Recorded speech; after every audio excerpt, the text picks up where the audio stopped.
E aí, turma, sejam muito bem-vindos ao Fórmula 1 Brasil. Eu sou o Juan, um aficionado por Fórmula 1 e automobilismo desde os meus 5, 6 anos de idade. Já tem aí uns 20 anos, 18 anos que eu acompanho realmente a Fórmula 1 e as categorias de acesso mais recentemente, como Fórmula 2 e Fórmula 3, e até algumas outras categorias ainda menores que essa, como Fórmula 4, Fórmula 3 regional. Primeiro de tudo, vamos começar este canal falando e com um vídeo bastante interessante que pode colocar a pulga atrás da orelha de muita gente, que seria os campeonatos de 1980 até agora, até 2009 na realidade. Se fossem usados o sistema de pontuação atual desta atual temporada, como terminaria? Isso só para constar é apenas um exercício de imaginação, vamos botar assim um universo paralelo entre, né? Porque basicamente o campeão daquela temporada foi campeão por mérito dele, ele foi com as regras daquela temporada, por isso que ele foi campeão, obviamente. Mas vamos colocar um pouquinho, uma pimentinha, vamos dar uma temperada nessas discussões fazendo este vídeo. Obviamente não foi todas as temporadas que houve mudanças. Aliás, a maioria das temporadas não houveram mudanças no campeão, tá? Porque realmente em muitas temporadas a pontuação, o campeão ele normalmente foi bastante consistente durante o ano, né? Com vários pódios, várias vitórias. Mas para vocês terem uma ideia, uma rápida comparação, a temporada atual ela pontua do primeiro ao 10º colocado. Em nenhuma outra temporada na história da Fórmula 1 houve pontuação do primeiro ao 10º colocado. Existiu do primeiro ao 8º e existiu do primeiro ao 6º, com pontuações diferentes.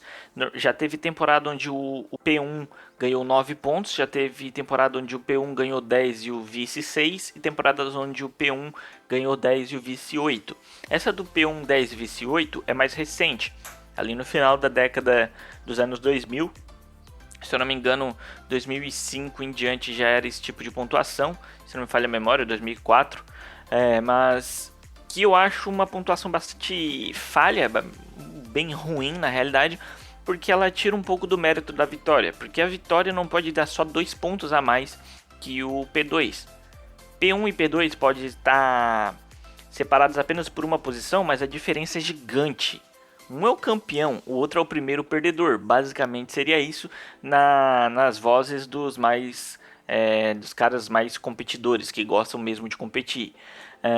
E por isso eu acho que o sistema atual de pontuação é um sistema bastante coerente, onde dá 7 pontos de diferença do primeiro para o segundo e 3 pontos de diferença do segundo para o terceiro.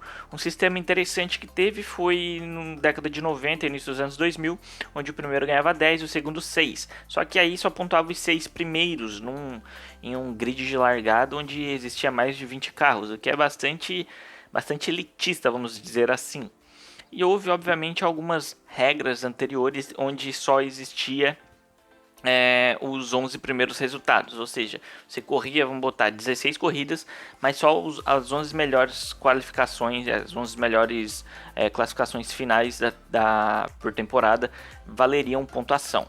Mas vamos direto falar que a década de 2000 a 2009, não mudaria nada. Nenhum título mudaria. Schumacher continuaria ganhando de 2000 a 2004. Alonso continuaria com seu bi. O Lewis Hamilton continuaria com seu título de estreante. Kimi Raikkonen continuaria com seu título também. E Jason Button também. O interessante é, o título de Lewis Hamilton para cima do Felipe Massa, mesmo com a pontuação de 1 ponto para volta mais rápida e pontuação do primeiro ao 10º, continuaria com 1 ponto de diferença. Quando eu estava fazendo essas contas, você pode ver, vai estar aí na tela, você pode ver que a pontuação original foi uma, pontuação com a pontuação usando o sistema atual foi outra, mas mesmo assim continuou com 1 ponto. Aí você pode falar, não, mas aí só mudou o sistema. Mas se você for olhar, não existia pontuação para volta mais rápido, que faz muita diferença nesses campeonatos apertados. Por exemplo, na temporada passada, onde teve Kimi Raikkonen, Lewis Hamilton, Fernando Alonso e Felipe Massa, não vamos esquecer que Felipe Massa até 3 corridas antes do final ele ainda estava na briga do campeonato, 7 pontos atrás do Kimi Raikkonen, e depois desandou, né? Aí ficou só Alonso, Hamilton e Raikkonen. Nesse título do Raikkonen, onde ele ganhou por 1 ponto e Alonso e o Hamilton empataram, se fosse com o sistema atual, a diferença não seria de 1 ponto.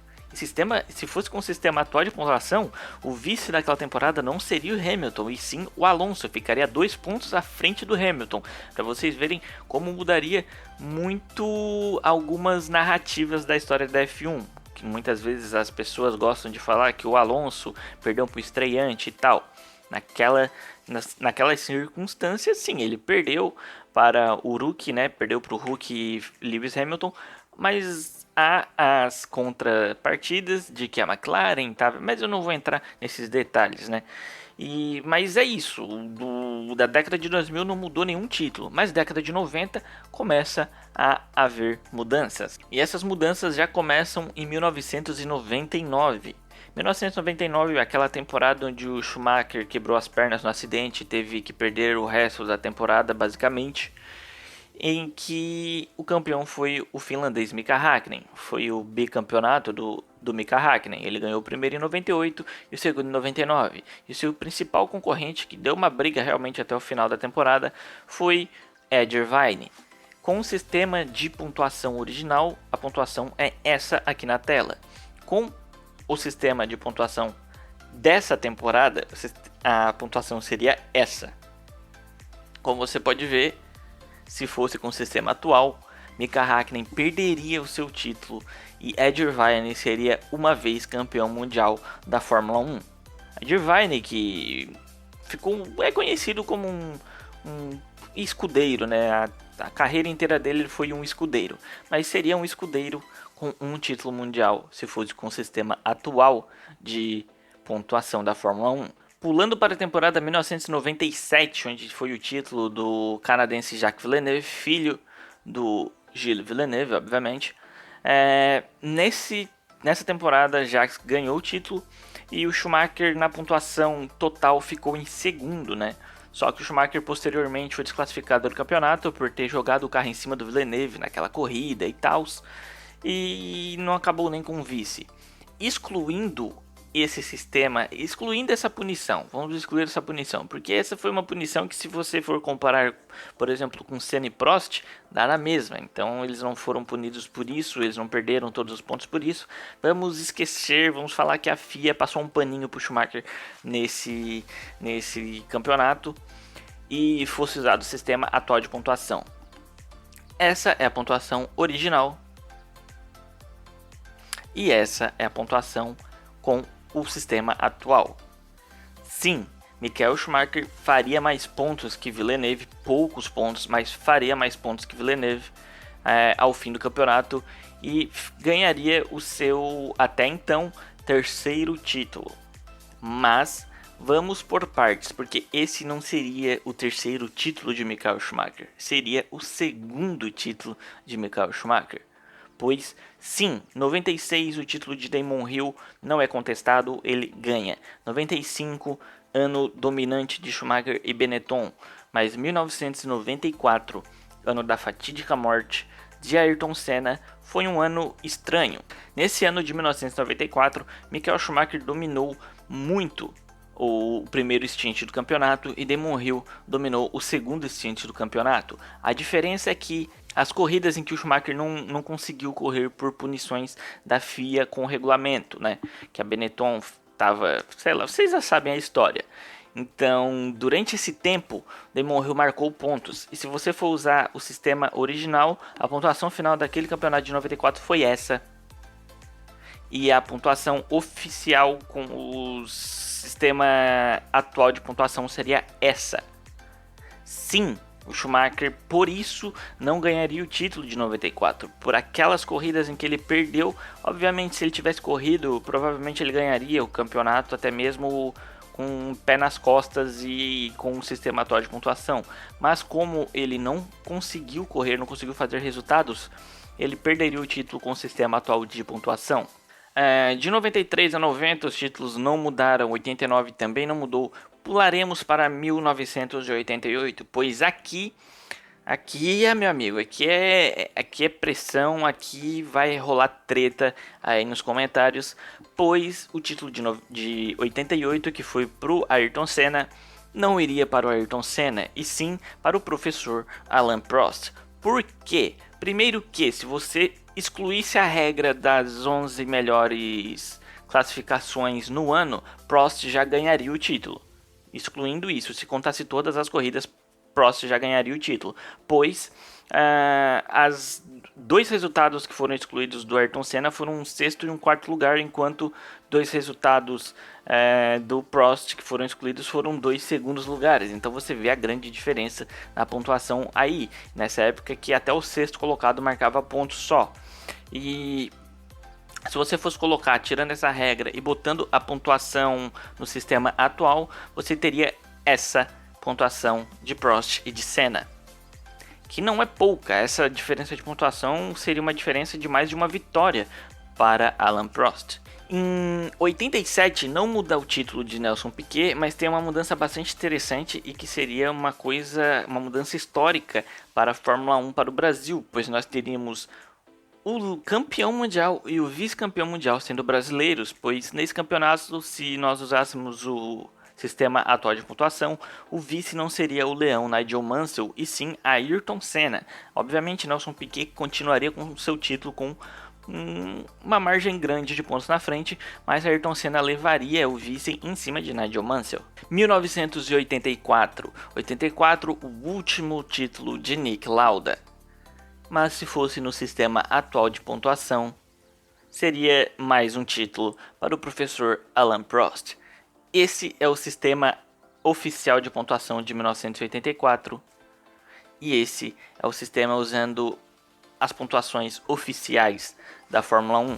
Você vê que tem uma grande diferença nessa pontuação aqui, pois Prost foi mais constante em terminar as corridas durante o ano, então ele marcava pontos ou ele chegava em posições que hoje dariam mais pontos para ele do que Nick Lauda. A temporada de 1982 foi a temporada em que o finlandês Keke Rosberg, pai do campeão mundial Nick Rosberg, conquistou seu título mundial.